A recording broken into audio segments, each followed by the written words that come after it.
Oke, mari kita coba bedah bareng-bareng sebuah teka-teki strategis yang sangat kompleks milik Iran. Kita akan coba pecahkan lapisan demi lapisan dalam pembahasan kali ini. Nah, kutipan ini benar-benar merangkum esensi dari doktrin militer Iran yang sangat unik. Ini dia pertanyaan fundamentalnya kan, gimana caranya sebuah negara melawan musuh yang jujur saja punya kekuatan militer konvensional yang jauh lebih besar. Untuk memahami strategi Iran, kita harus paham dulu masalah inti ini. Coba bayangkan skenario ini ya. Sebut saja ada fiksi perang 2025. Tiba-tiba ada serangan udara besar-besaran ke fasilitas nuklir mereka. Apa balasannya? Bukan cuma perlawanan biasa, tapi banjir rudal dan drone.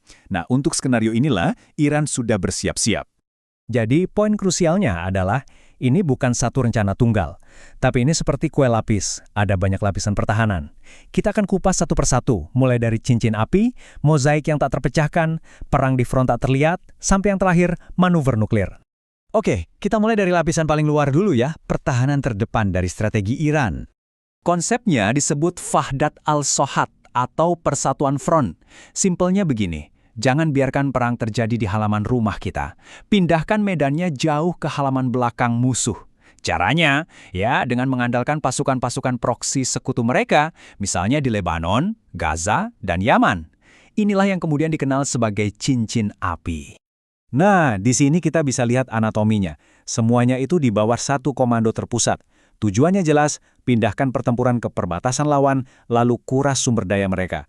Coba bayangkan, mereka pakai drone yang relatif murah untuk melawan sistem pertahanan udara yang super mahal.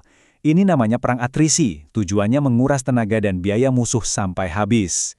Oke, tapi gimana kalau cincin api ini jebol? Kalau ternyata musuh berhasil menerobos dan perangnya sampai ke tanah Iran sendiri? Nah, ini membawa kita ke lapisan pertahanan berikutnya yang, wah ini krusial banget. Ini adalah rencana Iran untuk bertahan di kandang sendiri. Sebuah strategi yang dirancang untuk membuat invasi apapun jadi mimpi buruk, jadi seperti terjebak di lumpur hisap. Namanya pertahanan mosaik. Konsep ini lahir setelah mereka melihat invasi Amerika Serikat ke Afghanistan dan Irak.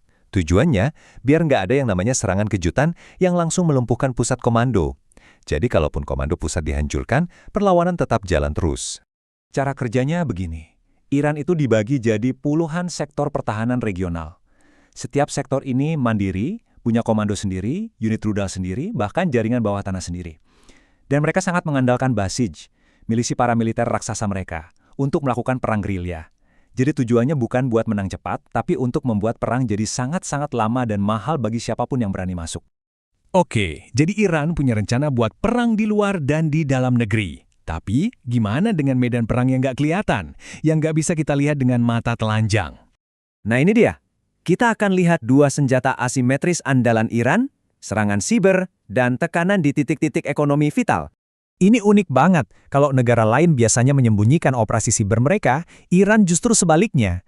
Para analis melihat strategi mereka itu sengaja pamer. Mereka ingin semua orang tahu, hey, ini kami yang menyerang. Jadi serangan siber itu bukan lagi operasi rahasia, tapi jadi alat intimidasi yang terang-terangan. Nah, kalau kita lihat spektrumnya, Iran ini mainnya di tengah-tengah. Di zona disrupsi siber. Mereka melancarkan serangan kayak Shamoon yang targetnya sektor perbankan, tujuannya bikin kacau ekonomi, bikin pusing, tapi tanpa harus memicu perang fisik skala penuh. Selain siber, front tak terlihat yang kedua adalah ekonomi. Dan semuanya berpusat di satu titik, jalur perairan sempit yang sangat-sangat penting ini. Angka ini luar biasa, 20%. Itu artinya, 1 dari setiap 5 barel minyak di seluruh dunia, setiap harinya harus lewat Selat Hormuz. Ini menjadikannya titik sumbat atau choke point energi paling krusial di planet bumi. Jadi dengan mengendalikan titik ini, Iran punya senjata non-militer yang dahsyat untuk mempengaruhi ekonomi global. Ancaman untuk menutup selat ini saja sudah cukup untuk membuat harga minyak dunia meroket. Ini bukti bahwa letak geografis yang strategis itu bisa sama kuatnya dengan pasukan militer. Jadi dari semua strategi ini, cincin api, pertahanan mosaik, perang cyber, apa sih polis asuransi pamungkasnya? Apa yang jadi penopang semuanya? Dan disinilah kita sampai di lapisan paling dalam, paling fundamental, yang menjadi sandaran bagi semua strategi lainnya. Program nuklir. Kalau kita lihat lini masanya, ini adalah sebuah proyek puluhan tahun.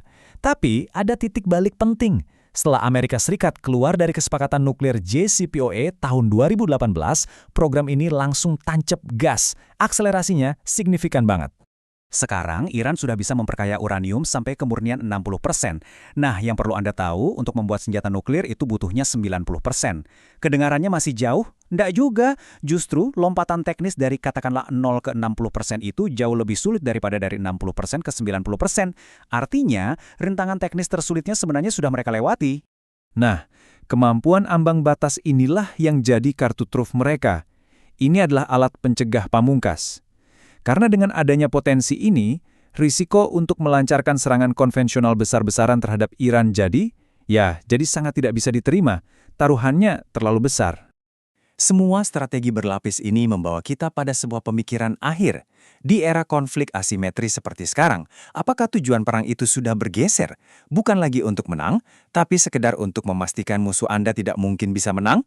Sebuah pertanyaan yang patut kita renungkan.